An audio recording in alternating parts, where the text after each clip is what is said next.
Hello, and welcome to this session from Kyzer HIT Consulting. In this session, I'm going to quickly go through the doctor's care clinical intake workflow and demonstrate all of the necessary elements when documenting. Starting from the tracking board, step 1 would be to move a patient from the waiting room into the triage room of your particular practice location. After that, you would then open the patient's chart. I have a test patient already pulled up, and we would get started by assigning patient pharmacy. In this case, my patient already has a patient pharmacy assigned, therefore I would just confirm with the patient that this is still accurate, and if it is not, I would need to add in an additional patient pharmacy for that patient that is current. Next, I'd get started with my quick intake.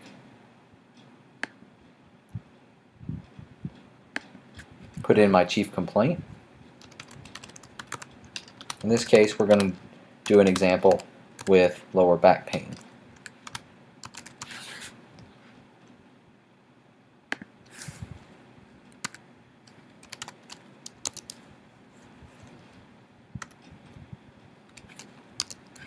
Record your blood pressure.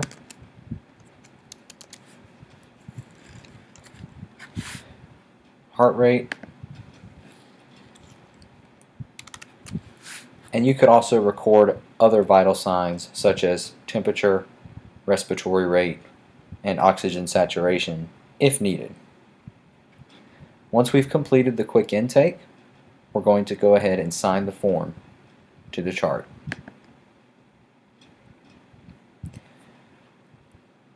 Next, we're going to move to allergies.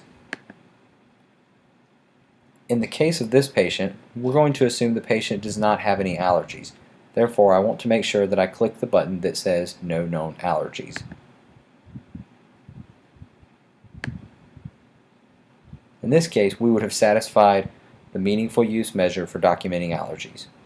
I'm going to return to my home screen and then document home medications that my patient may currently be taking. After I click on Medications, I go to the Documented Medications by History button, plus Add to add any medications. In this case, I'm just going to say that my patient is on a multivitamin.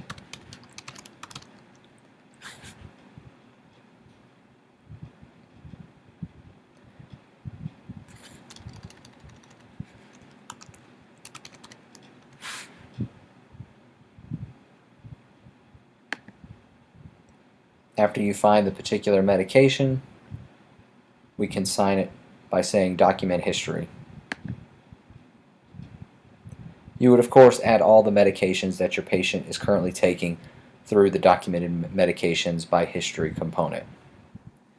Returning to the ambulatory summary screen, we're now going to review the problem list under Diagnosis and Problems. And in this case, I'm going to go ahead and add chronic back pain per the patient. You can start with a partial search, and in most cases, you'll be able to find what you're looking for. Since this is the only item that I need to add, I'm simply going to say OK. It's important that when you're adding problems that you do not use the free text box that is available under the plus add screen. That way it keeps from when the provider tries to convert that to a diagnosis, the computer not properly being able to convert it since it wouldn't be mapped to an ICD-9 code. Now that we've got our problems addressed, and in this case my patient is relatively healthy with regard to problems, so we're not listing any additional ones. Next, I need to look at the social history component.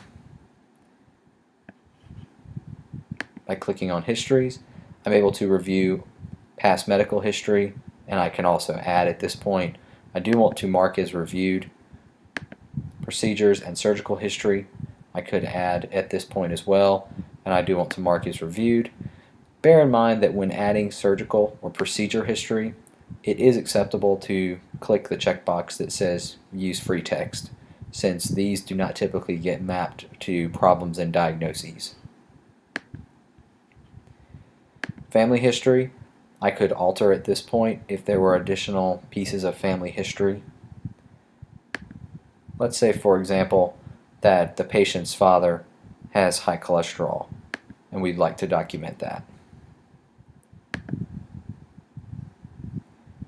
Social history, I have tobacco status already confirmed, which is a meaningful use measure, and in this case, I want to mark as reviewed. Pregnancy, there is no pregnancy history for this patient, so we can simply skip.